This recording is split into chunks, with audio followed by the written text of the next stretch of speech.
So Princess Anne has basically just gotten handed one of the most powerful positions in the entire British royal family. And honestly, nobody's really talking about what this actually means for the monarchy right now. Like, on the surface, it sounds like some ceremonial thing, but when you actually understand what's happening here, the implications are absolutely massive. And the fact that it's come at Camilla's expense is making this whole situation way more interesting than anyone expected. Here's the situation. The red box, you know, that legendary box that holds all the classified intelligence briefings and state documents that only the monarch actually gets to open. Yeah, that somehow ended up in Anne's hands instead of staying with Camilla. And before you think that's just some symbolic move, understand that in the language of the British monarchy, whoever holds the keys to that red box is basically holding real power. We're not talking ceremonial stuff here. We're talking about who gets to see classified intelligence, who gets final say on legislation, who actually runs the show when things get complicated. It's the actual source of constitutional authority. And Anne suddenly has it, while Camilla just doesn't. King Charles made this decision. And it's telling people a lot about how he's thinking about his own reign and who he actually trusts when things get serious. Because here's the thing about having a queen consort. Sure, Camilla's married to the king. She's always by his side at events. She's technically one of his closest daily companions. But when it comes to the actual machinery of running the country, she got completely shut out. And that's intentional. It's not an accident or some weird oversight. This was a deliberate choice. So you've got to understand the context first. King Charles is dealing with his own health stuff right now, which is obviously putting pressure on the entire system. You can't have a monarch who's constantly dealing with medical treatments also trying to manage all the day-to-day governance. Something's got to give. The question becomes, who steps in to fill that gap? And this is where it gets really interesting, because the obvious choice on paper would be Prince William. He's the heir, he's the future king. Logically, he should be the one handling administrative responsibilities while Charles is recovering, right? Except William can't do it. And honestly, when you think about his actual life right now, it makes complete sense why Catherine is dealing with her own serious health situation and going through recovery. William's got 3 young kids who need him present and involved as a father. He's basically being pulled in every direction emotionally and practically. And on top of all that, he's already carrying the psychological weight of knowing he's going to be king someday, forcing him to also absorb every single day of actually running the monarchy, while managing all of that would just break him. It's too much for one person, especially when that person also has young kids and a wife who's recovering from something serious. So instead of the A parent, Charles looked at his sister. And this is where the masterstroke comes in, because Anne is actually perfect for this role in ways that William could never be. At least not right now. First of all, she's only 2 years younger than Charles, which means she lived through the exact same historical periods, knows all the same political players, understands the precedents because she was actually there when they were established. She doesn't need someone to brief her on why certain things matter historically, because she lived through them. That's wisdom you can't fake or teach quickly, and it's incredibly valuable when you're dealing with a government in crisis. But the bigger thing is something that honestly most people wouldn't even think about. Anne has absolutely zero dynastic ambition. And that sounds like a weird thing to praise someone for. But in the context of royal politics, it's actually everything. See, there's this whole system of male preference primogeniture that existed when Anne and Charles were kids, which basically meant that even though she was born second and Charles was born later, eventually he moved ahead of her in the line of succession just because he's male. So Anne got pushed further and further down the line every time a brother was born. That's obviously unfair and outdated. But here's what's interesting. It actually made her the perfect person to hold power right now, because she has absolutely no path to the throne and no interest in getting one anyway. Think about what that means politically. When Anne walks into a room and opens that red box or delivers a message from the king to the prime minister, nobody suspects she's doing it to grab more power for herself. There's no faction behind her, no rival group using her to undermine Charles. She's just the messenger, and everyone knows it. She's completely trustworthy because she literally has nothing to gain personally from manipulating the system. She can't become queen even if she tried. So there's no incentive to twist anything to her advantage. The government trusts her, the public trusts her, and most importantly, Charles trusts her completely. And honestly, that trust didn't just come out of nowhere. This wasn't Charles just randomly deciding that his sister should take on this responsibility. Queen Elizabeth spent decades basically training Anne for exactly this role, even if nobody explicitly called it that at the time. Throughout the second half of the 20th century, whenever the British Commonwealth faced a real crisis or genuine political instability, Elizabeth would send Anne in as her representative. Not for the fun ceremonial tours that other royals got. Anne was sent to the places where things were tense and delicate negotiation was actually needed. Elizabeth trusted her daughter with real autonomy and the ability to make actual decisions on behalf of the crown when the queen couldn't physically be there. That was essentially a decades-long education in how to handle statecraft at the highest level. Anne wasn't just showing up and waving at people. She was doing the actual work of diplomacy and representation under the most intense circumstances. So, by the time Elizabeth was dying and looking at how Charles's reign was going to work, she'd already laid all this groundwork. She'd already made Anne into the perfect person to step in whenever the monarchy needed someone who could actually handle things. And the thing is, Elizabeth made this incredibly smart constitutional move right before she died that basically locked everything into place. In late 2022, when the Queen was approaching the end of her life and thinking about what Charles's reign would actually look like, she orchestrated this amendment to the Regency Acts through Parliament. She added Anne and Edward to the list of working counselors of state for their lifetimes. Now, this sounds like a technical legal thing, but it was actually genius palace diplomacy because it solved a huge problem that nobody was really talking about publicly. The issue was that the old list of people who could step in and exercise the monarch's powers was basically compromised. Harry had removed himself from everything by moving to California and doing his whole thing. And Andrew had become completely unusable politically after his own scandals. So you had this situation where if something happened to Charles and he couldn't govern, the people technically available to step in were basically nobody he actually wanted handling power. Elizabeth fixed that by putting Anne and Edward on there permanently. It was legally airtight, politically impossible to argue with, and it essentially sidelined Harry and Andrew in a way that was dignified and couldn't be challenged. So Elizabeth was basically saying, okay, when my son becomes king and he goes through what kings go through, health problems, pressure, exhaustion, Anne is going to be the person he can turn to. She's going to be the safety net. And because I'm doing this through Parliament and making it official, there's no room for anyone to question it or try to undermine it later. But before any of that, Anne had already been collecting these titles and honors that were basically signaling to everyone who paid attention that she was climbing into a different tier of importance within the family. In 1987, Elizabeth gave her the title of Princess Royal, which is this ancient designation that can only be held by one person at a time, and traditionally goes to the eldest daughter of the reigning monarch. It's not just a nice thing you give to a family member, it comes with an implicit expectation that you're going to dedicate your entire life to service to the crown separate from whatever political situation the country is going through. It's basically a formal marker saying this person is singularly important to how we function as a dynasty. Then in 1996, Anne got invested as a Knight of the Thistle, which is Scotland's highest order of chivalry. And this is actually significant because it wasn't random ceremonial stuff.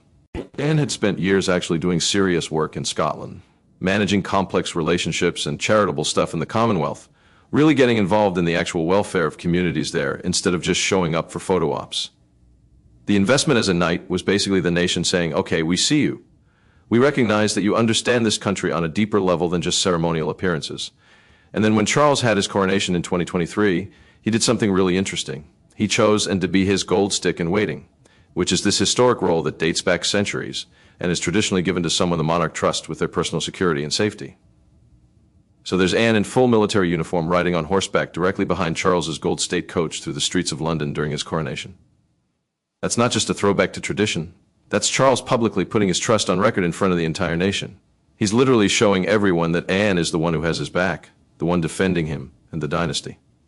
It's incredibly symbolic, and it was a signal that nobody could miss. What's been interesting is watching how Anne's relationship with her husband, Timothy Lawrence, has also gotten elevated right alongside her. Timothy came into the royal household back in the mid-1980s when he was a young naval officer chosen to be an equity to Queen Elizabeth. He wasn't famous or pushing for attention. He was just there working within the machinery that kept the family running, observing what it actually took to manage all the pressure that Anne was carrying. And Elizabeth noticed that she saw how Timothy supported Anne without ever needing the spotlight or demanding recognition. How he just quietly dedicated himself to supporting her through an absolutely grueling schedule. In 2011, Elizabeth made him a Knight Commander of the Royal Victorian Order, which is basically the Queen's personal thank you to someone who served her well and close. But Charles took it further.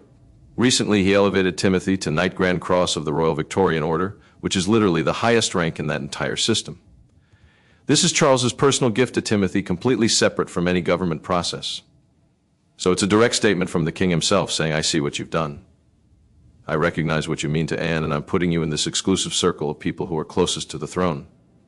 It's a remarkable public statement about how important Timothy has become to the actual function of the monarchy. Now here's where it gets interesting, because there's actually this whole historical layer underneath all of this that makes the tension with Camilla even more pointed. Back in the early 1970s, before Camilla was married to Andrew Parker BS and way before she ever became queen consort, she was actually in a serious relationship with Andrew Parker BS when he was with Anne. And Anne and Andrew had this genuine connection based on shared interests. They loved horses. They were both passionate about equestrian stuff. They were powerfully connected, honestly, but it didn't work out because of religious stuff. Andrew was Catholic, and the Constitution didn't allow for that kind of marriage back then. So they ended it. But Anne and Andrew stayed close friends even after he married Camilla. Then Anne married Mark Phillips, which didn't ultimately work out, and eventually she ended up with Timothy, who'd been there quietly supporting her the whole time.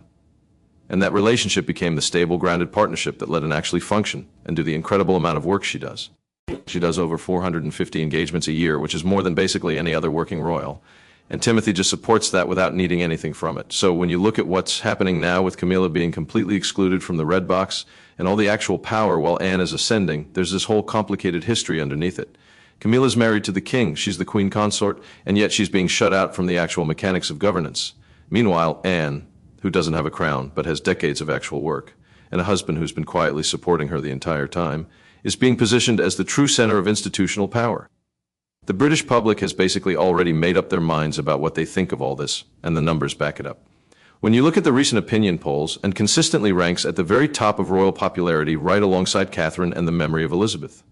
People see her as the most hardworking member of the family, the person who actually shows up and does the job without needing constant validation or media attention.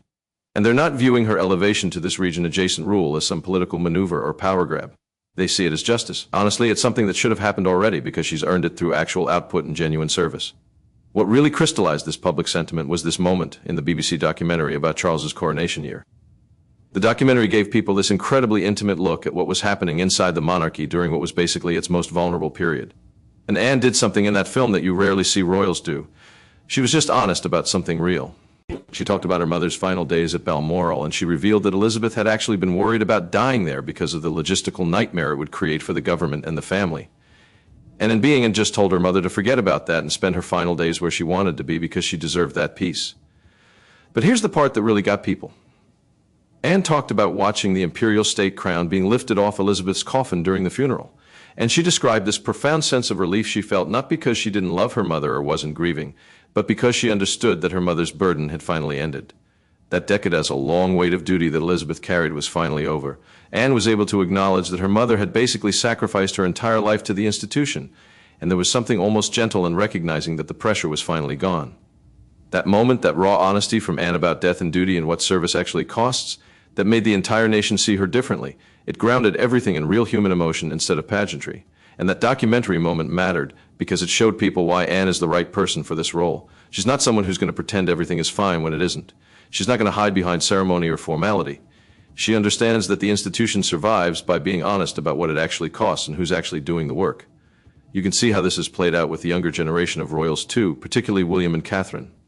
Both of them have made it incredibly clear that they respect Anne enormously and that they actually want her to have this elevated role. William especially has been outspoken about viewing Anne as an essential shield for the family. Someone whose integrity and work ethic is so beyond question that it protects everyone around her from constant media scrutiny.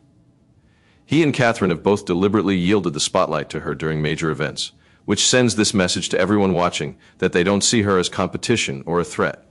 They see her as someone who's doing the actual work and deserves recognition for it. And William clearly understands that Anne's elevated position actually helps him right now. It takes some of the pressure off him at a moment when he's dealing with Catherine's recovery and trying to be present for his kids. He doesn't have to try to be everywhere doing everything. Anne is handling the heavy administrative lifting, which gives him space to be a father and a husband and eventually a future king. But not all three at the same time right now. It's actually a really smart power distribution, and William gets it.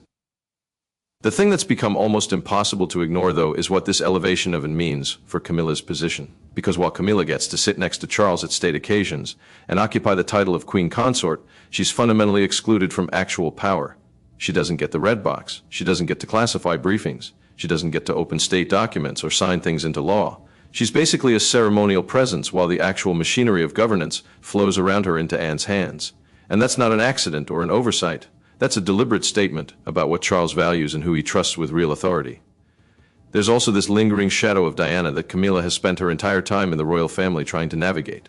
The British public never really forgave her for the role people perceived her playing in Charles and Diana's marriage.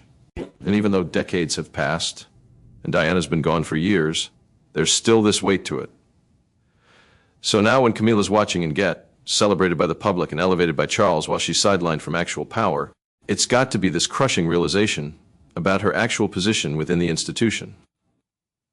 She's married to the king, but she's not trusted with the things that matter.